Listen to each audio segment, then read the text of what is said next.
Hola jóvenes, es un gusto saludarles una vez más. Soy David Cruz y el video de este día está en la sección de geometría y es el primero. Vamos a partir del principio, el tema va a ser puntos, rectas y ángulos, así que comenzamos. Quiero que iniciemos viendo cuál va a ser el índice, cuáles van a ser los contenidos que vamos a cubrir este día. Vamos a partir con puntos y rectas, definiendo y clasificando y luego ángulos. Así que empecemos. Puntos y rectas son la base fundamental de la geometría. Una vez más, tengo un par de memes. Para el punto, otra vez está en inglés, dice geometría. ¿Cuál es el punto? De nuevo, es el centro de esta disciplina, así que es la parte fundamental. De ahí viene el chiste. Rectas, si ven, de nuevo está en inglés y no sé si se alcanza a leer por el tamaño, pero lo que está diciendo la línea de arriba es cuando te veré de nuevo y la de abajo dice nunca, nunca más vamos a estar juntos. Ya de ahí ustedes saben de qué par de líneas estamos hablando, qué relación guardan entre ellas. Estoy seguro que todos están pensando paralelas, efectivamente, pero vamos por partes, vamos en orden, así que partamos por definiciones. Estamos de acuerdo en que todos tenemos en la cabeza la imagen de un punto, la imagen de una línea recta.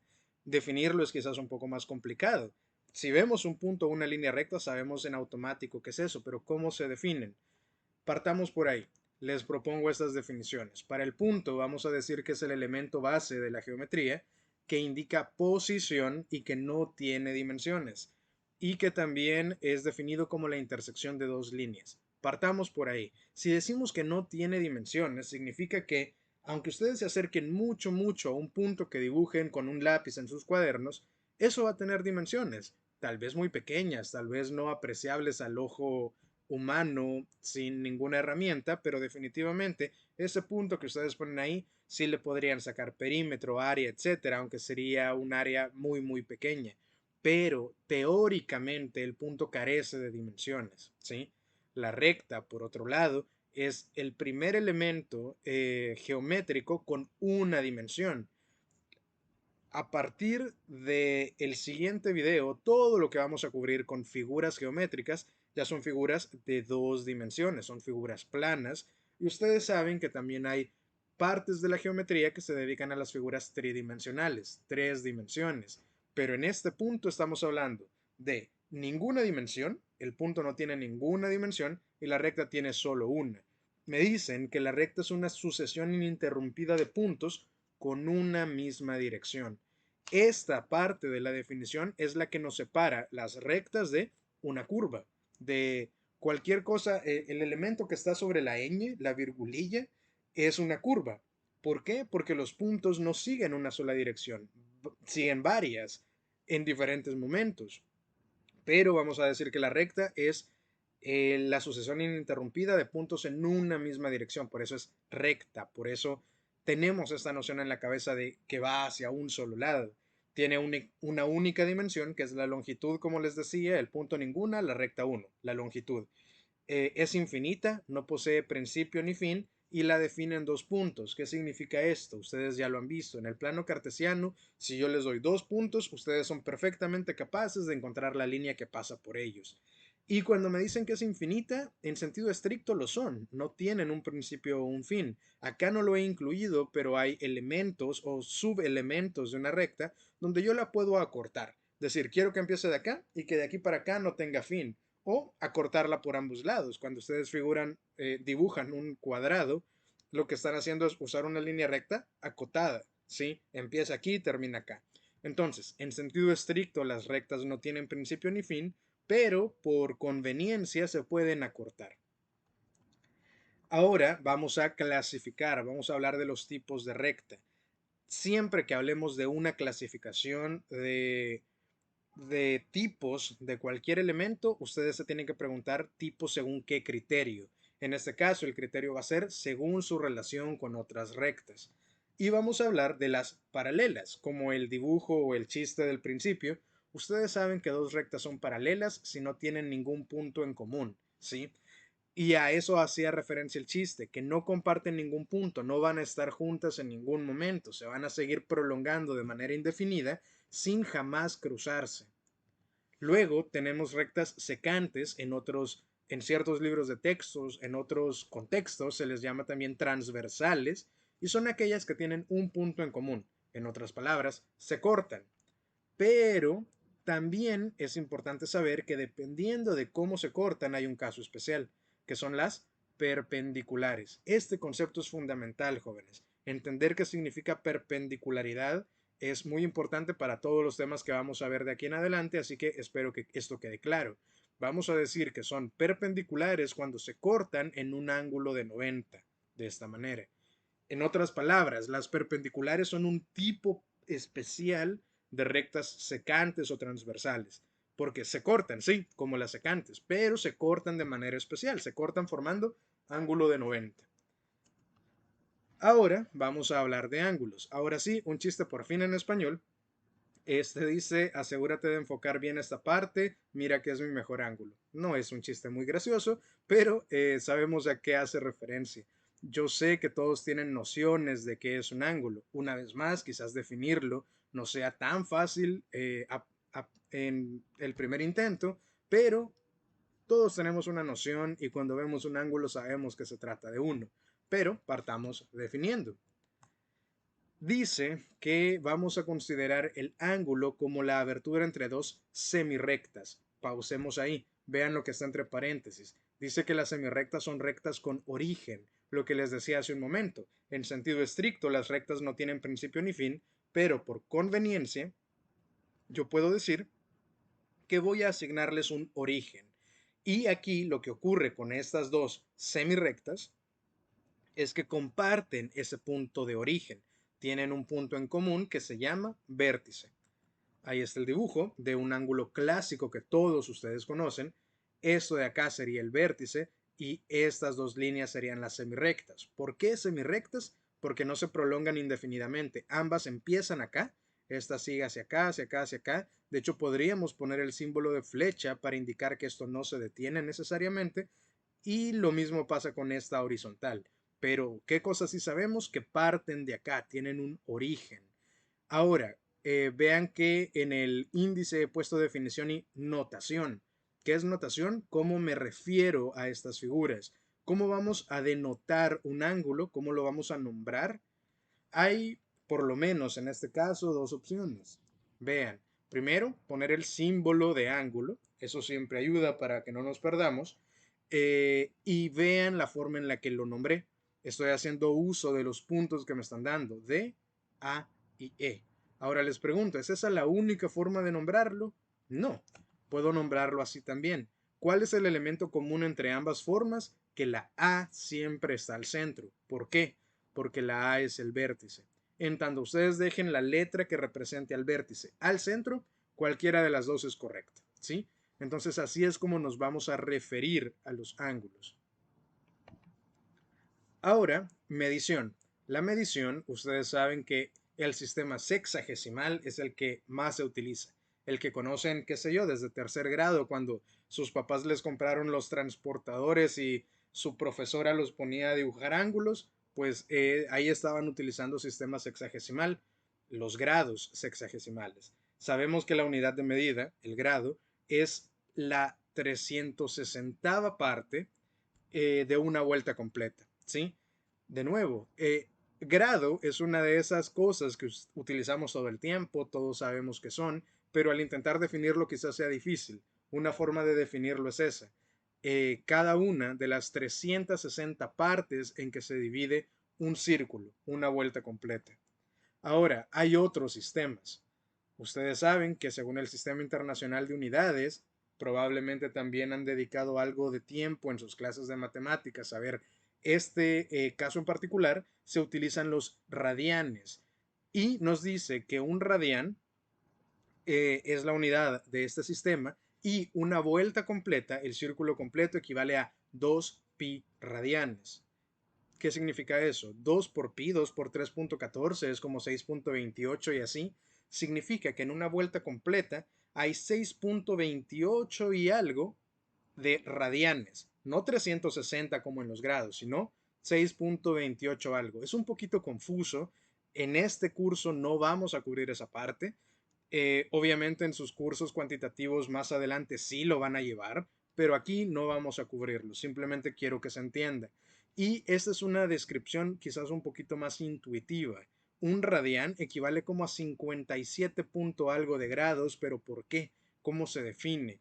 Vamos a decir que un radián aparece cuando el arco, esta distancia en color rojo, es exactamente igual a esta distancia en color verde que se llama radio. Cuando el arco y el radio son iguales, eso es un radián y equivale en grados hexagesimales como a 57 punto algo.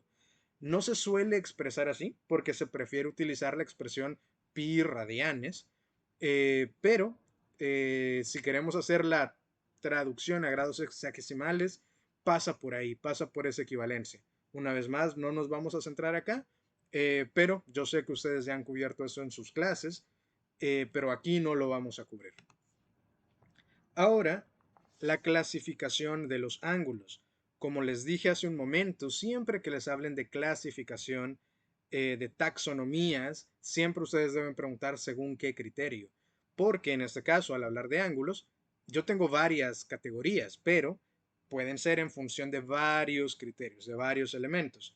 Primero, según su medida, ustedes ya los conocen. Esto se ve inclusive desde antes de que les compraran el transportador. ¿Cuál es ese? El agudo. ¿Qué es un ángulo agudo? Aquel que tiene una medida entre 0 y 90, sin incluir ni a 0 ni a 90 grados. ¿Sí? ¿Cuál es ese? Recto. El ángulo es exactamente igual a 90. ¿Qué es eso? Un obtuso. ¿Sí? Que es mayor que 90, no mayor o igual, sino necesariamente mayor y necesariamente menor que 180 grados. ¿Por qué se detiene en 180 y no lo incluye? Porque el de 180 grados, que se ve así, tiene su propio nombre y se le llama llano. ¿Sí?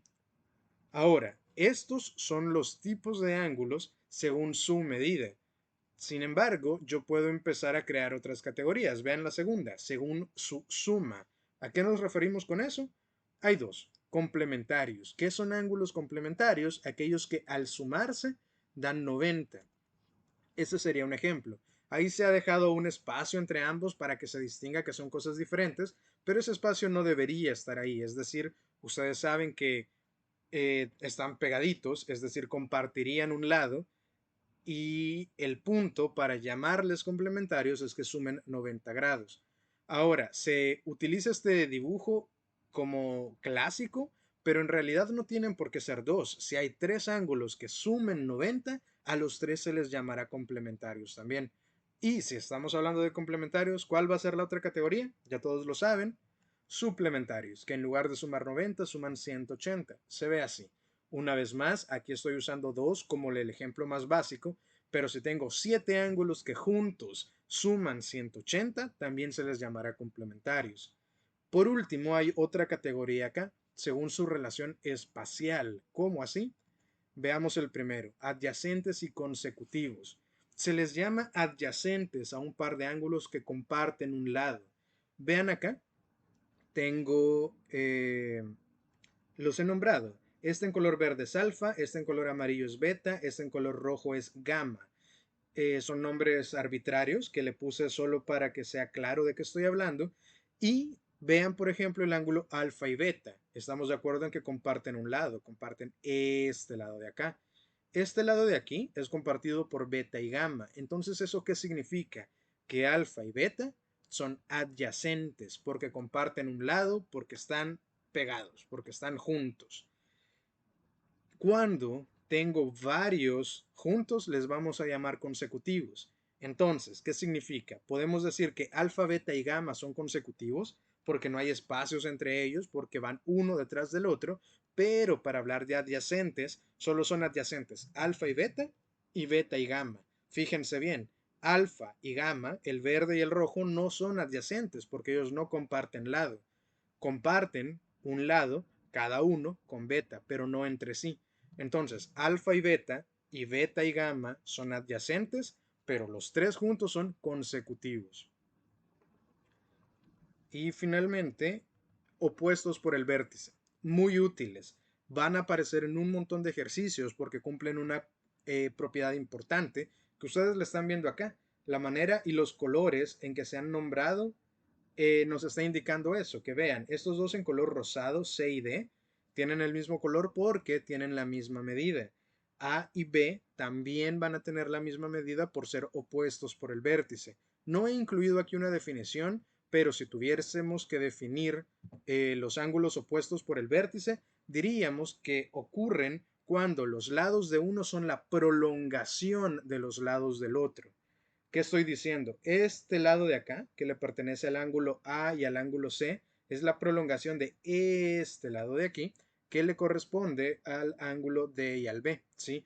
Un lado es la prolongación del otro. Entonces, en esos casos serán opuestos por el vértice y los opuestos por el vértice son iguales. Eso es fundamental que se entienda. Por último, vamos a hablar de ángulos entre paralelas. Este tema estoy seguro que ya lo han visto. Yo sé que aquí aparecen un montón de definiciones que a veces se confunden y a veces son un poquito complicadas de recordar porque hay un montón de nomenclatura. Están los alternos internos, alternos externos, correspondientes y otras. Más allá de los nombres, lo que me interesa es que entiendan cómo funcionan. ¿Qué está pasando acá y por qué se han decidido usar esos colores? Porque yo sé que cuando tengo ángulos entre paralelas, R y S son paralelas, este símbolo de acá simboliza el paralelismo. Si R y S, las horizontales, son paralelas y luego viene la línea T a cortar a ambas, eso va a generar 8 ángulos. De nuevo, más allá que los nombres, me interesa que ustedes entiendan cómo funcionan. Y cómo funcionan, siguiendo la lógica del color, todos los que tienen el mismo color son iguales.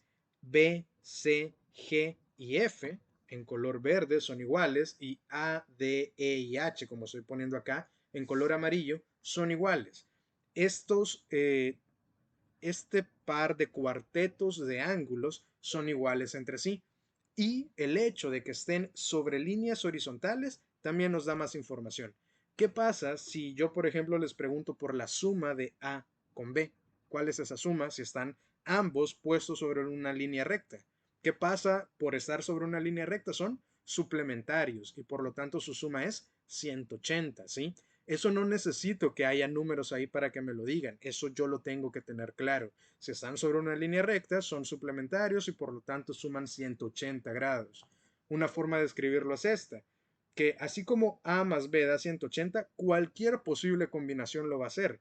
Si por el motivo que sea, el ejercicio les pide cuánto es la suma de A con F, ustedes de inmediato tienen que saber que eso va a sumar 180. Ojo, que yo no sé cuánto valen A, B, C, D, E, F, G y H en individual, pero sé que juntos ciertos pares me van a dar 180, eso lo tengo que tener claro. Y esa era la parte del contenido. Ahora vamos a ver algunos ejemplos.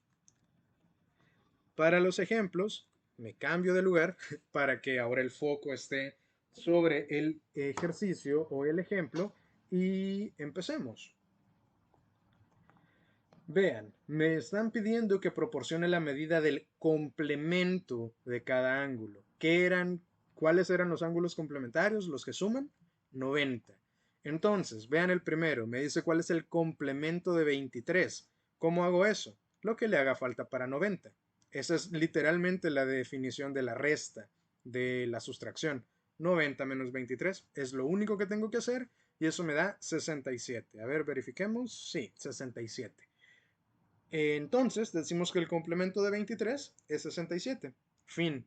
Está bien fácil. Pero ¿qué pasa si ahora les pregunto cuál es el complemento de m? No sé cuánto vale m. Entonces, ¿qué significa? Que la resta solo la dejo indicada. Esto de aquí, de ahí, puede parecer muy obvio, pero a veces la gente lo olvida, que ustedes son capaces de expresar una ecuación para encontrar el complemento de ángulos desconocidos. De nuevo, yo no sé cuánto es m, pero yo sé que 90 menos m será su complemento. Siguiendo esta misma lógica, esta misma línea de pensamiento, vean eso de ahí. X menos 15. Esa es la medida de mi ángulo base. Y me están pidiendo el complemento de eso. ¿Qué tengo que hacer? Una vez más, ya dijimos, la forma va a ser 90 menos el ángulo. Que el ángulo no sea un número, sino una letra, o en este caso, una expresión, sí, lo complica levemente, pero la lógica no cambia. siempre para hablar de complemento es 90 menos la expresión, número o letra de la que estemos hablando, ¿sí? Es decir, 90 menos eso. Sabemos que al quitar los paréntesis, este menos hará que este x, que ahorita es positivo, se vuelva negativo y que este menos 15 se vuelva un más 15. De esa manera.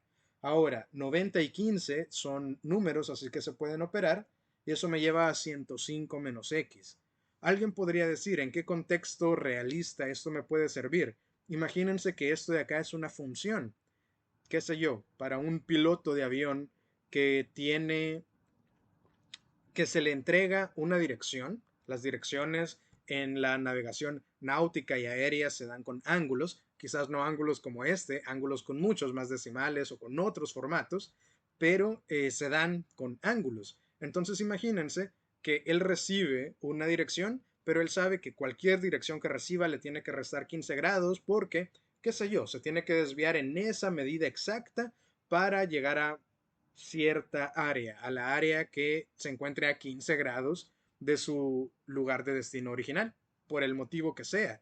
Entonces, esto de aquí ya no es un ángulo en sí mismo, sino una expresión que sirve para muchos casos. ¿Y qué pasa si esta persona, este piloto, necesita conocer cuál es el complemento? El complemento de una expresión algebraica va a ser otra expresión algebraica, ¿sí? Y entonces, si yo sé que siempre el ángulo que me interesa está 15 grados por debajo de lo que me está entregando la x, yo sé de manera automática y sin tener que esperar el valor de x que el complemento va a ser 105 menos esa x. Ahora me están pidiendo encontrar un ángulo que es el cuádruple de su suplemento. Acá, siempre en los ejemplos, yo recomiendo pausenlo, intenten resolverlo ustedes, quiten pausa y ahora lo resolvemos juntos. Me están pidiendo un ángulo que es el cuádruple de su suplemento. Como ya discutieron en la parte de álgebra, para este tipo de problemas es fundamental y es necesario decir explícitamente cuáles van a ser mis incógnitas, porque estamos de acuerdo que esto va a requerir una ecuación para resolverse. Hay que ser explícito al momento de decir cuál va a ser mi incógnita. Aquí voy a decir que sea x el ángulo en cuestión, ¿sí? Ojo, porque pudo no haber sido este. Yo pude haber dicho que x sea el cuádruple del ángulo en cuestión. Eso también habría sido válido, quizás más complicado, pero habríamos llegado a la misma respuesta necesariamente. Así que es importante decir de manera explícita quién va a ser mi x. Entonces, x es el ángulo que me piden. Y ahora me están diciendo que quiero que ese ángulo sea el cuádruple del suplemento. ¿Cómo escribimos eso en una ecuación? Primero está la x. ¿A qué quiero que sea igual? ¿Qué voy a poner del otro lado de la ecuación? El cuádruple del suplemento. Si los complementos se encuentran como 90 menos el ángulo, ¿cómo se encuentran los suplementos? 180 menos el ángulo. Entonces quiero que sea no ese valor, no 180 menos 4, sino 4 veces eso. El cuádruple de ese valor. Entonces aquí está mi ecuación, bastante sencilla. Se resuelve distribuyendo el 4, 4 por 180 y 4 por el negativo x. Y luego se resuelve, como ustedes ya conocen, 3x igual a 720 me lleva a que x es 240. Espero que eso quede claro. Ahora, en vean, me están diciendo que si OS, esta línea de acá punteada, es bisectriz del ángulo ROT, que es ROT, ROT. Esto de acá es bisectriz de ese ángulo. Me piden encontrar el valor de la X. Partamos por definir qué es bisectriz. No lo discutí en este video, ni se discutirá en otro, porque es un tema, digamos, un poco más especializado, pero es importante que todos tengan la noción de que es una bisectriz. Y la bisectriz es aquella recta que divide un ángulo en partes iguales, ¿sí? Entonces, primero vean, la presentación del problema en general está sobre una línea horizontal recta. Sería bien fácil solo ponerlos a sumar y que me den 180. Esos de ahí son consecutivos suplementarios. Pero ¿qué pasa? Este de aquí no está. Pero me acaban de decir que la línea punteada para ese ángulo en color anaranjado que necesito, no lo tengo, pero me acaban de decir que la línea punteada es bisectriz, que significa que si esto mide X, ¿cuánto mide este en color anaranjado? También X. Y ahora sí, ya tengo 4 ángulos que puedo poner a sumar para que me dé 180. 2x más 40, que es este de acá, 2x más 20, que es ese de ahí, X que ya me lo daban, y esta X que yo conozco porque me dijeron que es bisectriz esta recta. Eso igual a 180, quitamos todos los paréntesis, operamos, agrupamos, 6x igual a 120, X es igual a 20. ¿Sí? Estos son ejercicios que quería compartir con ustedes, pero como ya saben, siempre vamos a la parte final del video donde les dejo ejercicios para que ustedes repasen, para que ustedes aseguren si les quedó claro, si entendieron bien. Entonces, jóvenes, tomen nota, tomen screenshot, guarden esta imagen, intenten resolverla. Con esto vamos a partir la sección de este tema en nuestra próxima sesión presencial. Espero que los puedan resolver y acá arriba les dejo el índice que utilizamos este día para que recuerden todo lo que hemos discutido. Nos vemos en el próximo video o en la próxima sesión sincrónica.